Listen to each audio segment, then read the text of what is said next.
Los punks son una tribu urbana que ha estado presente en Latinoamérica y en México por algunos años, distribuyéndose a unos de los rincones menos esperados pero necesitados del país. Usualmente se describen como rebeldes y anarquistas con una connotación negativa hacia ellos. Pero ¿son estas descripciones correctas de la subcultura o tan solo son suposiciones y estereotipos superficiales? Para entender mejor a los punks es necesario analizar su historia y cómo se originaron. Alrededor de los 70 en Reino Unido y los Estados Unidos se generó la subcultura punk, nacida principalmente en la música y en movimientos de protesta.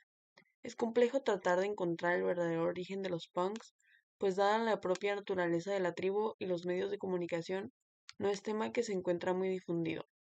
Además, puede ser que la presencia tanto londinense como neoyorquina se dio simultáneamente.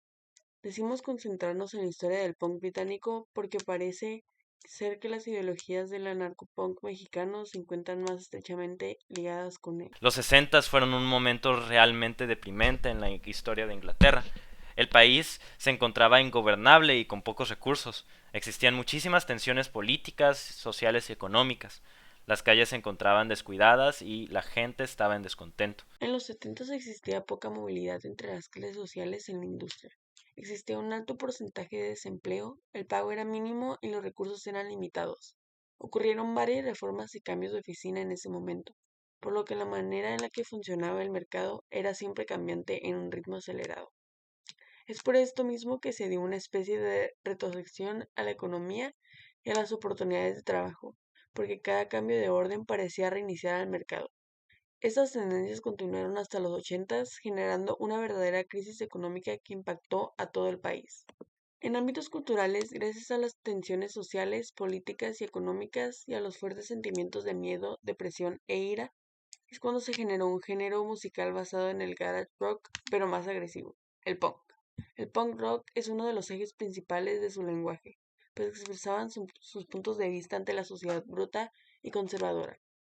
Emitieron una visión antiautoritaria, sus letras a modo de protesta estaban inspiradas en la independencia, anarquismo, autogestión y ese afán de luchar contra la religión. Algunas de sus ideologías políticas eran el anticapitalismo, anarquismo, antimilitarismo, antirracismo y antifascismo. Una de las principales caras del movimiento político y cultural fue la banda Sex Pistols. Fueron una de las primeras bandas del punk que iniciaron justo en medio del meollo político y social en 1975. A pesar de que no fueron los originarios del punk como tal, ya que como fue mencionado anteriormente, fueron surgiendo varios grupos en distintos lugares que compartían el estilo y las ideologías. En lo que más contribuyeron, en cambio, sí fue la propagación del propio estilo y las ideologías en sí. Gracias a su música, el movimiento se expandió al resto de Europa, principalmente Italia y Francia, y en menor medida en Estados Unidos, ya que ellos contaban con su propia escena del punk. Al llegar el punk a México, se combinaron ambas variantes de la cultura, compartiendo el sentido más cultural que se dio en los Estados Unidos e ideológico que se generó en Inglaterra. Fue así como muchas comunidades mexicanas empezaron a adoptar muchos de los aspectos de los punks, perdiendo la cultura mexicana en el proceso.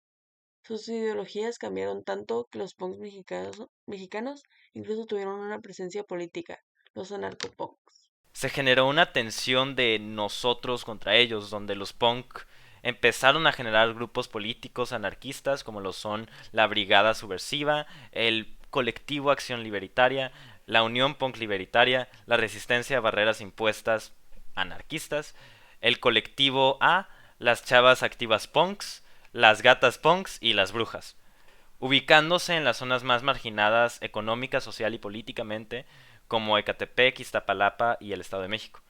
Muchas de estas comunidades incluso añadieron concepciones que no existían en la escena punk, como la antihomofobia, el feminismo y el zapatismo, temas relevantes para el panorama sociocultural mexicano. Más allá de las ideologías políticas, poseían valores muy fuertes dentro de las comunidades. La escena londinense y neoyorquina de punk promovía una mentalidad DIY, do it yourself, o hazlo tú mismo, en la que todas las cosas que necesitaras para tu supervivencia te lo hagas a ti mismo. Su sentido de la moda también juega un gran rol en su lenguaje, ya que utilizan ropa usada o de la basura para después modificarla rompiéndola aún más. Este es un comentario en el consumismo, en el sentido de que no necesitan ropa comprada o nueva para exigir y demostrar lo que quieren. Y a su vez también refuerza su propio principio DIY.